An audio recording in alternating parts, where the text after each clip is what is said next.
신앙생활에 있어서 관계가 중요하다라고 하는 말씀을 드렸습니다. 아마 귀에 못이 박히게 생겼다 하실 거예요. 관계가 얼마나 중요한지 저는 이렇게까지 말씀을 드렸어요. 관계 그 자체가 신앙생활이다라는 거죠. 그런데 제가 이렇게 관계가 중요하다 강조하면 아마도 우리 들으시는 성도님들마다 조금씩 느낌이 좀 다르실 것 같아요. 동의하시는 분도 계실 것 같습니다. 그래, 맞아. 신앙생활에 있어서 관계가 정말 중요하지. 아무리 신앙이 좋은 사람이라 할지라도 관계가 깨어지면 신앙생활을 그렇게 잘 기쁘게 하지 못하더라. 동의하시는 분도 계실 거예요. 그런데 그런가 하면 별로 이 표현을 달가워하지 않는 분도 계실 것입니다. 아무리 그래도 그렇지 어떻게 신앙생활을 믿음이라고 사랑이라고 해야지 관계라고 하나. 관계라고 하는 건 좋을 수도 있고 나쁠 수도 있는 것 같은데 관계를 신앙생활이라고 얘기하는 건 좀 적절하지 않은 것 같다 하시는 분도 계실 거예요. 그런데 여러분, 우리가 지금까지 신앙생활을 하면서 이 관계라고 하는 표현을 잘 사용하지 않아서 낯설고 생소하게 여겨질 수 있지만 그 의미를 생각해 보면 오해 없이 충분히 이해할 수 있을 것이라 생각합니다. 뿐만 아니라 혹시 그동안 우리가 놓치고 살았던 신앙의 중요한 한 가지 측면을 새롭게 깨닫고 붙잡을 수 있는 기회도 될 수 있다고 생각돼요. 자, 그런 의미에서 오늘 말씀을 보면 사도 요한도 그동안 우리가 잘 사용하지 않는 표현으로 우리의 신앙을 설명하고 있는 것을 보게 됩니다. 어떤 표현이냐 하면 사귐이라고 하는 표현이에요. 여러분 3절의 말씀 한번 보실까요? 3절 같이 읽겠습니다. 우리가 보고 들은 바를 너희에게 전함은 너희로 우리와 사귐이 있게 하려 함이니 우리의 사귐은 아버지와 그의 아들 예수 그리스도와 더불어 누림이라. 그렇죠. 여러분 보십시오. 사도 요한은 자기 자신과 성도들의 관계를 뭐라고 표현하느냐? 사귐이라고 표현하고 있습니다. 예, 그리스도인은요, 사귀어야 된다라고 하는 거예요. 아무리 하나님을 열심히 믿고 예배를 드리고 기도를 하고 한다 할지라도 그리스도인에게 있어서 이 사귐이라고 하는 게 없을 수가 없다라고 하는 거예요. 그러면 이 사귐이라고 하는 말이 무슨 말이냐? 여기에서 사귐이라고 하는 말은요, 헬라어 원어로 보면 코이노니아라고 하는 말인데요. 한마디로 말하면 이게 관계랑 똑같은 말이에요. 관계라고 하는 말이에요. 이 코이노니아라고 하는 말은 가깝게 지내는 것을 말합니다. 그런데 그저 친하게 가깝게 지내는 것만을 의미하는 것이 아니라 이 코이노니아라고 하는 말은 공통의 함께 나누는 그런 뜻을 가지고 있어요. 다시 말하자면 이 사귀고 있는 사람, 이 관계 안에 있는 사람들이 어떤 하나의 중요한 가치나 자산을 공동으로 소유하고 있는 상태를 말하는 말이 코이노니아예요. 그냥 가까이 지내는 정도가 아니라 그냥 친하게 지내는 정도가 아니라 이거는 우리가 함께 공유하는 거야 라고 하는 공유가 있는 게 코이노니아라고 하는 말이에요. 그러고 보니까 딱 떠오르는 말씀이 있지 않습니까? 성령을 받은 마가다락방의 120명의 성도들이 예루살렘 초대 교회를 이루게 되었습니다. 그런데 그들의 공동체가 어떤 공동체였어요? 그저 가깝게, 그저 친하게 지내는 공동체 아니었습니다. 성경은 그 공동체의 특징을 뭐라고 말하느냐? 바로 여기에서 말하는 코이노니아라고 말하고 있어요. 사도행전 2장 여러분 너무 잘 아시잖아요. 믿는 사람이 다 함께 있어. 함께 있대요. 친한 거죠. 가까운 거죠. 그런데 그 정도가 아닙니다. 모든 물건을 서로 통용하고 또 재산과 소유를 팔아 각 사람의 필요를 따라 나눠주며, 그렇죠? 이게 뭐 하는 거예요? 공유하는 거잖아요. 내 것을 내 것이라고만 말하지 않고 내 것을 나누어 부족한 사람들에게 나누어 주고 함께 공유하는 거. 이게 예루살렘 초대 교회의 특징이었다라고 하는 거 아니에요? 이게 뭐라고요? 코이노니아라고요. 코이노니아가 뭐라고요? 사귐이라고요. 관계라고요. 자, 그런데 여러분, 여기서 우리가 한 가지 놓치지 말아야 될 것이 있습니다. 이 사람들이 다만 물건만 나누고 공유했겠느냐라고 하는 거예요. 야, 코이노니아라고 하는 게 자기 것을 이렇게 나누는 거래, 공유하는 거래. 그래, 그게 교회의 시작이었대. 그러면 우리 교회도 당장 공유하자. 자, 자기 재산 다 팔아. 다 가지고 와. 교회에다 다 헌금해. 그래서 우리 똑같이 나누어 가지고 우리 똑같이 살자. 그래야 되겠습니까? 아마도 그렇게 말하는 곳이 있다면 거의 10중 8구, 아니요, 거의 99% 이단이나 사이비라고 할 수 있을 거예요. 여러분, 이 사람들이 다만 물건만 나누고 공유했느냐?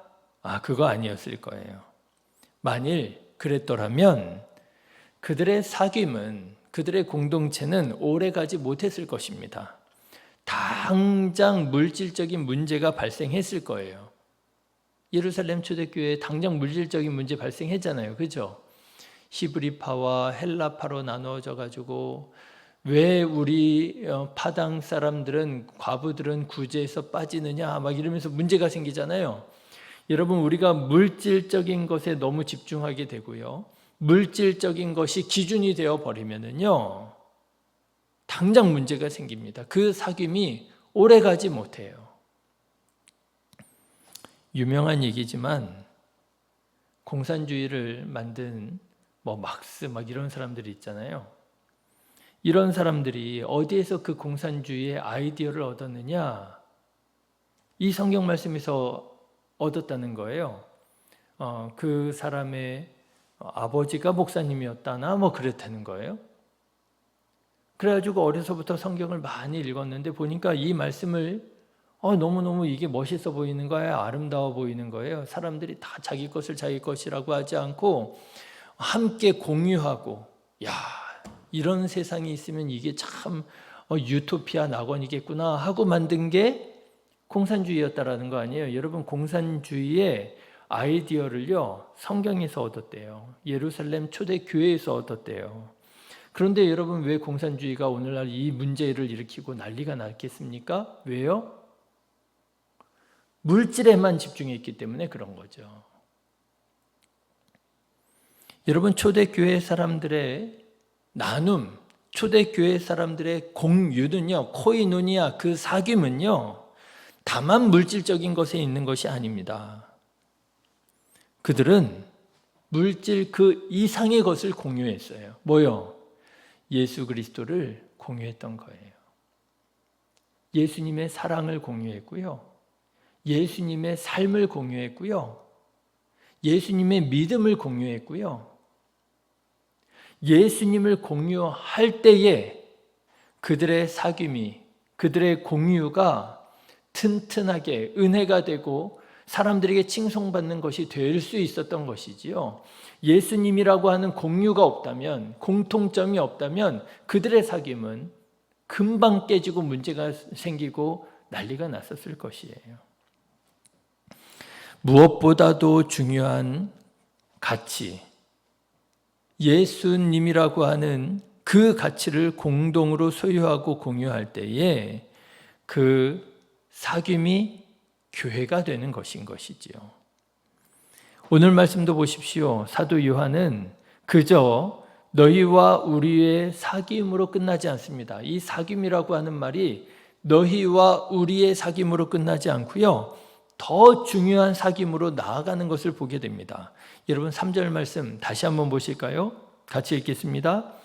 우리가 보고 들은 바를 너희에게 전함은 너희로 우리와 사귐이 있게 하려 함이니 우리의 사귐은 아버지와 그의 아들 예수 그리스도와 더불어 누림이라. 그렇죠?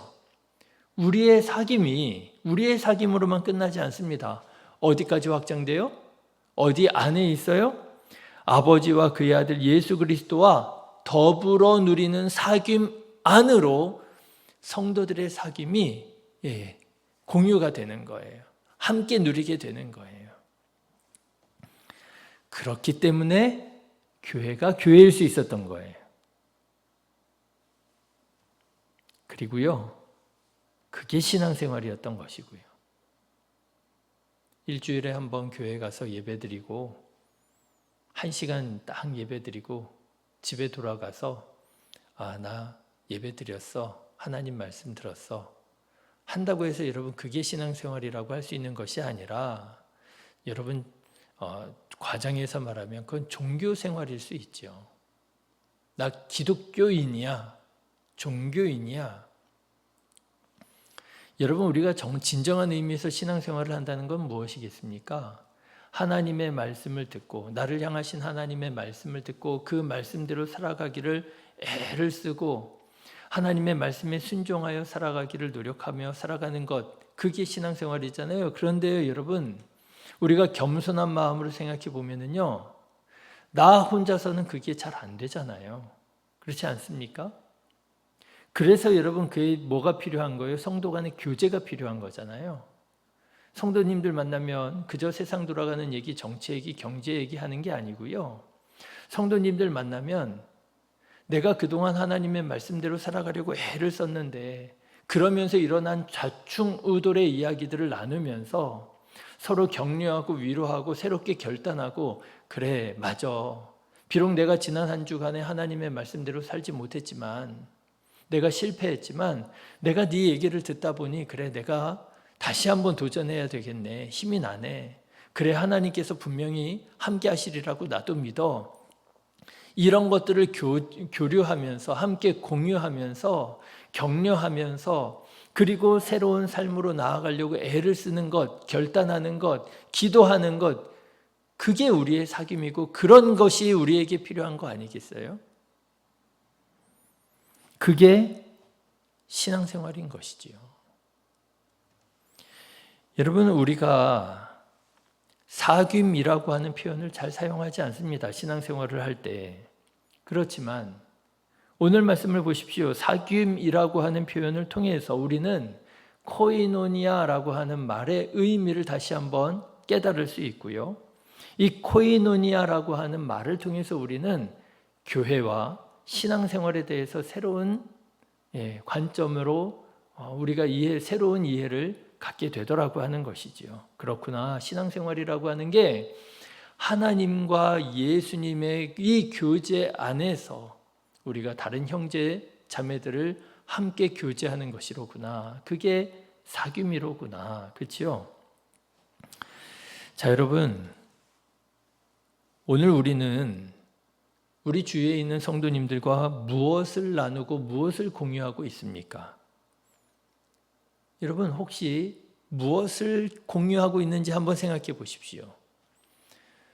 교회 성도님들과 무엇을 공유하고 있습니까? 혹시 공산주의자처럼 물건만 공유하려고 하고 있지는 않습니까? 하나님은 없어지고 예수님의 십자가 사랑은 모르고 야봐 여봐 이게 얼마나 멋있어 보여 아름다워 보여 물건만 공유하려고 하지 않습니까? 여러분 그러면은요 반드시 문제가 생깁니다. 그래서 교회 안에서는요 돈 거래하는 거 아니라고 그러잖아요. 아무리 은혜롭고 아무리 좋은 관계를 할지라도 교회에서는 돈 거래하는 거 아니라고 그러잖아요. 만약에 정히 돈을 꾸어야 되겠고 빌려줘야 되겠다 하면은 그런 얘기 하잖아요. 받을 생각 포기하고 빌려주라고. 그래도 될 정도만 빌려주라고. 물건만 여러분 혹시 돈만 혹시 공유하고 있지는 않습니까? 아니면 여러분 혹시 아무런 공유가 없지 않습니까? 교회 왔지만 공유하는 게 하나도 없어요. 말씀도 공유가 안 되고 은혜도 공유가 안 되고 기도도 공유가 안 되고 기도 제목도 나누지 않아요. 우리 어떤 기도 제목 나눌지 우리 함께 기도할 때 뭘 가지고 함께 기도할지 한번 얘기해 봅시다. 그래도 나 얘기하지 않아요. 교회 가서 말하면 안 돼. 금방 소문 나가지고 모든 교인들이 다 알고 말하는 거 아니야. 여러분 그런 얘기는 그런 아이디어는 어디에서 오는 것일까요? 사실 내가 교회 가는 거는 그러려고 교회 가는 거 아니었어요? 성도님들에게 내 삶의 고민, 내 삶의 기도의 제목을 나누고 나를 위해서 기도해 주세요. 그리고 함께 기도하려고 교회 가는 거 아니었습니까? 그런데 언제부턴가 교회에서 말하는 거 아니야. 그 말하면 소문나. 소문나라고 하는 거 아니었어요? 근데 공유를 하지 않아요. 마음을 나누지 않아요. 마음을 열지 않아요. 그게 맞는 줄 알아요. 소문나면 상처받았다고 그래요. 우리가 교회에서 아무것도 공유하지 않고 그렇게 하는 게 맞는 거라고 여러분 생각하고 있는 것 아닙니까? 그저 일주일에 한 번 만나는 관계로 고정되어 버리지 않았습니까? 아무리 우리가 이 하나님을 믿고 예수님을 믿는다 할지라도 만약에 우리가 신앙생활을 이렇게 해 나아간다면 그 신앙생활이 행복하기가 어렵지 않을까요? 종교생활하는데 행복할까요? 기쁨이 없고요. 감사가 없고요. 은혜가 없고요. 예수님의 사랑과 은혜를 나누고 공유하는 자 되시기를 주님의 이름으로 축원합니다. 마음을 여셔야 돼요. 입술을 열어야 돼요. 삶을 나누어야 돼요. 기도 제목을 나누면서 기도를 부탁할 줄 알아야 되고요. 말씀을 따라가는 삶을 공유해야 됩니다. 속회로 모여서 나누고요. 하나님의 은혜를 공유해야 됩니다. 내가 받은 하나님의 은혜와 사랑을 간증할 수 있어야 돼요. 이렇게 우리가 예수 안에서 예수님과 함께 서로 가깝게 그리고 깊이 사귀는 우리의 관계, 우리의 사귐이 될 수 있기를 간절히 기도합니다. 우리의 관계가 그런 관계, 그런 사귐이 될 때에 그 관계를 통해서 교회가 세워지는 것이고요. 그 관계 안에서 하나님의 역사가 일어나는 것이고요. 그 관계를 통해서 하나님께서 영광을 받으시는 것이지요. 우리 신의교회가 그런 교회, 그런 사귐의, 그런 관계의, 그런 공동체의 교회가 될 수 있기를 간절히 기도합니다. 기도하겠습니다.